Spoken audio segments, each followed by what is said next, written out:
You think your memories are yours. But what if I told you my family was paid to forget something? For decades, they received secret monthly payments from the government, not to keep quiet, but to erase a part of their past. Entire years, hidden rooms, forgotten events because one experiment in our town went horribly wrong. And the strangest part, some of us were born immune, and I was one of them. What they wanted me to forget, I'm about to uncover. I didn't grow up in a quiet house, but I grew up in a strangely silent one. Not the kind of silence you notice as a kid, the kind you only understand years later. When certain questions never get answers, when certain names are never spoken, when everyone agrees not to remember something. I didn't notice it at first. Kids rarely do. We accept the world as it's handed to us, but there was always a gap, a missing piece in my family's story. And one day, I accidentally found it. It started with a box, a small metal box, hidden behind insulation in our attic. It wasn't locked, which somehow made it scarier. Inside were documents, old, yellowed, official-looking, stamped, signed, and paid for. The first page had my grandfather's name on it, then my grandmother's, then my parents', all on the same contract, all agreeing to the same thing: to receive money in exchange for silence, in exchange for forgetting. I remember my hands shaking because suddenly every strange thing made sense. The birthdays we skipped, the photos with torn edges, the room no one was allowed to enter, the year no one talked about. The contract used one phrase repeatedly: memory compliance, not erasure, not deletion, compliance, as if remembering was a crime. At first, I thought it was fake, some elaborate prank, some misunderstanding. But then I saw the payments, monthly for decades, adjusted for inflation, enough to quietly change a family's life, but never enough to ask questions. I confronted my parents that night. They didn't yell, they didn't deny it, they just looked tired, like soldiers who had lost a war. Long before I was born, my mother sat down. My father stood by the window. Neither of them looked at me, and my mom said something I'll never forget. She said, "We promised we wouldn't tell you." That's when I realized something terrifying. They remembered, they just weren't allowed to talk about it. My father finally spoke. His voice was calm. To calm, he said, "You're not supposed to know." I asked the obvious question, what did we forget? They didn't answer. Instead, my mother asked me how I found the box. That's when I understood they weren't scared of the memory. They were scared of what would happen now. I kept pushing, every night, every conversation, until my father finally said it was an accident that never made the news, an accident that never existed, an accident that changed everything. In 1998, my town hosted a research facility. Officially, it studied environmental safety. Unofficially, it tested something else, something experimental, something human. I later found reports from journalists who tried to investigate it. Every article stopped abruptly. Every author disappeared from the internet. Not dead, just erased. The experiment involved sound, frequencies, low-level exposure, the kind you don't hear, but your brain does. According to leaked documents, the sound caused memory distortion. Not instantly, slowly, selectively. It didn't erase memories. It made them unreliable. People forgot timelines, faces, causes, effects. They remembered events, but not how they happened. Then came the accident, a containment failure. One night, one sound wave released across the town. My family lived closest. They were among the first affected. The government arrived before sunrise. Medical teams, psychologists, lawyers, and money. They didn't force anyone. They offered something worse. Stability, safety, silence. Accept compensation. Undergo monitoring. Agree not to discuss symptoms. Agree not to investigate. Agree not to remember too clearly. My grandparents signed first. They had children to protect. My parents signed later. They had me. The payments weren't just hush money. They were reminders. Every month, a reinforcement, a psychological anchor. Experts later called it conditioned forgetting. You remember just enough to survive, but not enough to rebel. I asked my mother why they never told me. She said, because knowing breaks the protection. She told me some families refused. They didn't take the money, they tried to remember everything. Those families moved away, or fell apart, or became obsessed. Some never recovered. One man spent his life trying to prove something happened. He died with thousands of notes. None of them made sense. A woman remembered her daughter drowning, but not where or when or how, just the grief forever. My parents thought silence was mercy. They thought forgetting was kindness. I didn't sleep that night, or the next, because once you know forgetting is intentional, every missing memory becomes loud. I went back to the attic, found another envelope, addressed to me, dated the year I was born. Inside was a clause, a future clause. If a child born after the incident shows signs of awareness, the family is required to reinforce silence. I was never supposed to find out. I was supposed to inherit the forgetting, but something went wrong. The experiment didn't end. It echoed, neurologists later theorized, that children born afterward could be immune. Or worse, sensitive. That's why I noticed the gaps. That's why the silence felt heavy. That's why the box was hidden but not destroyed. Because part of my family wanted me to know, and part of them was terrified if I did. I confronted my grandparents. My grandfather cried for the first time in my life. He said, "They told us we'd forget the pain. They didn't say we'd forget the truth." He remembered the sound, the vibration, the way the air felt thick. He remembered neighbors screaming, then stopping. He remembered holding my father and not recognizing his own son for 3 days. The government eventually shut the facility down. Officially, nothing ever happened, but the payments continued. Even now, adjusted, automated, anonymous, I stopped accepting the money. That's when the calls started. Polite, concerned, threatening without threats. They said remembering comes with risks. They said some knowledge destroys families. Maybe they're right, because nothing feels the same now. I see the pauses in conversations, the fear behind my mother's eyes, the guilt my father carries. Sometimes I wonder if forgetting really was kinder. But then I remember something else, something they never anticipated. Memory isn't just what we recall, it's what shapes us, what we become. By stealing the truth, they didn't protect us, they froze us. My family didn't move forward, we just stayed quiet. I'm telling this now because the payments stopped last month. No explanation, no warning. Which means either they're done paying or they're done hiding. If this story disappears, you'll know why. But if you're watching this, remember something for me. Forgetting isn't always healing. Sometimes it's control. And sometimes the most dangerous thing isn't what we remember, it's what we're paid to forget. The payments stopped last month. No letter, no explanation, just silence. After 30 years, that's how I knew it wasn't over.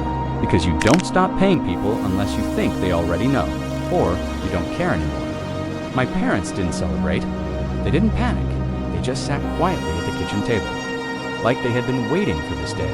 My mother finally said it was only a matter of time. That's when I realized something. This story doesn't begin with a secret. It ends with one, and I was never supposed to be here to tell it. I grew up believing my family was normal, not happy, not broken, just muted. There were things we didn't talk about, but every family has those right. We skipped a year in our photo albums, just one. No birthdays, no holidays, no explanation.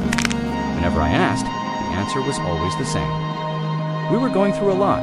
I believed them, because kids believe what keeps them safe.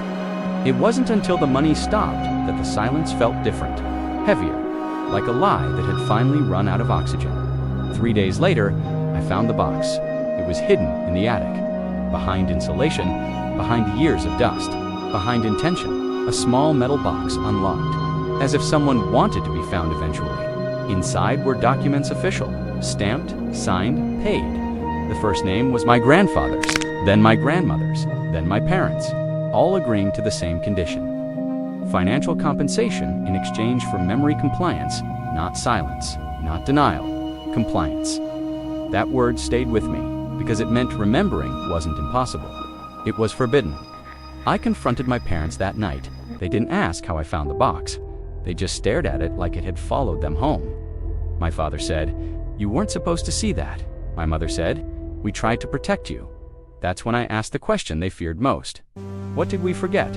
They didn't answer right away. They argued quietly, like people who had rehearsed this moment, and hoped it would never come. Finally, my father spoke. It was an accident that never made the news, an accident that never officially happened, an accident everyone here remembers differently. In 1998, our town hosted a research facility. Officially, it studied environmental safety. Unofficially, it tested sound, frequencies below human hearing, the kind that slip past the ears and go straight to the brain. Scientists believed memory wasn't stored in moments, but patterns, and patterns could be disrupted. The experiment was controlled until it wasn't. One night, a containment failure released a wave across the town. People didn't collapse, they didn't scream, they just changed. Memories fractured, timelines blurred, cause and effect stopped lining up. My family lived closest. They were hit first. By morning, government vehicles filled the streets. Doctors, psychologists, lawyers. They didn't threaten anyone. They offered something much more convincing. Money, support, monitoring, and a promise. They said, remembering everything would be worse. They said, forgetting was a form of treatment. Some families refused. Those families didn't do well. They obsessed. They spiraled. They remembered grief without context. One man spent his life trying to prove something happened. He died with notebooks no one could understand. My grandparents signed the agreement. They had children to protect. My parents signed later. They had me. The payments came monthly. Reliable, quiet, enough to stabilize a life, never enough to feel rich. Experts later called it conditioned forgetting, reinforcement through routine.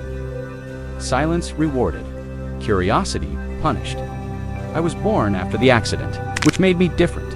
According to later studies, children born afterward didn't respond the same way. Some were immune, some were sensitive, some noticed gaps, others couldn't see. That was me. I noticed how conversations stopped mid-sentence, how certain streets made my parents tense, how one house was never acknowledged. They thought silence would protect me. They didn't realize it trained me to listen harder. When the payments stopped, the protection ended. I stopped accepting the money. That's when the calls started. Polite, concerned, carefully vague. They said knowledge has consequences. They said some truths destroy families. Maybe they're right, because nothing feels stable anymore. But I've learned something they didn't account for. Memory isn't just recall, it's identity. By paying people to forget, they didn't erase the past. They froze it. My family didn't heal. We just stayed quiet. If you're hearing this, it means I chose not to comply. And if this disappears, you'll understand why. Just remember one thing. Forgetting isn't always mercy. Sometimes it's control. And sometimes the most dangerous secret isn't what we remember. The payments stopped last month. No warning, no explanation, just silence. After 30 years, that's when I realized the story was never mine to tell. Because you don't stop paying people unless you think they already know, or unless they're no longer under control. I saw my parents sitting quietly, not angry, not relieved, just exhausted. My mother whispered, "It was only a matter of time." That's when I understood this wasn't about forgetting. It was about protecting and controlling. I didn't grow up in a normal home. We weren't loud, we weren't broken, we were quiet. There were gaps in our lives, moments unaccounted for, photos missing, years skipped. I thought it was normal until I saw the box hidden in the attic, a metal box, old and dusty, not locked. Inside were documents, official, stamped, signed. The first page bore my grandfather's name, then my grandmother's, then my parents', all agreeing to the same thing. The contract promised money in exchange for forgetting, not just forgetting, compliance, memory compliance. I confronted my parents. They didn't look surprised. They didn't ask how I found it. They just looked tired. My father said, "You weren't supposed to see that." My mother said, "We tried to protect you." I asked the question they feared most. What did we forget? They didn't answer. Instead, they spoke of an accident. An accident never reported. An accident erased from history. It happened in 1998 at a research facility in our town. Officially, it studied environmental safety. Unofficially, it experimented on sound, frequencies too low for human ears, frequencies that could alter the brain. They believed memory was a pattern, not moments, and patterns could be disrupted. One night, containment failed. A wave of sound swept across the town. People didn't scream, they just forgot. Memories shifted, timelines blurred, cause and effect stopped making sense. My family lived closest. They were hit first. The government came silently. Doctors, psychologists, lawyers, money. They didn't threaten. They offered compensation, monitoring, and the promise of stability. Some families refused. They spiraled, obsessed, destroyed. My grandparents signed. To protect my parents signed. To protect me, the payments came monthly. Quietly, reliably. Never enough to feel rich, enough to comply. Experts later called it conditioned forgetting. A way to train compliance, silence rewarded. Curiosity punished. I was born after the incident. I noticed things they didn't expect me to notice. Gaps in conversations. Rooms no one spoke of. A year missing from family albums? They thought silence protected me. It trained me to pay attention, to question. When the payment stopped, the protection ended. I stopped taking the money, and the calls began. Polite, concerned, threatening without threats. They warned that knowledge comes with consequences. Maybe they were right, because nothing feels stable anymore. But there is something they didn't account for. Memory isn't just recall. It's identity by paying people to forget. They didn't erase the past, they froze it. My family didn't heal, we just stayed silent. If you're hearing this, I chose not to comply. And if this disappears, you'll know why. Remember this, forgetting isn't always mercy. Sometimes it's control. And sometimes the most dangerous secret isn't what we remember.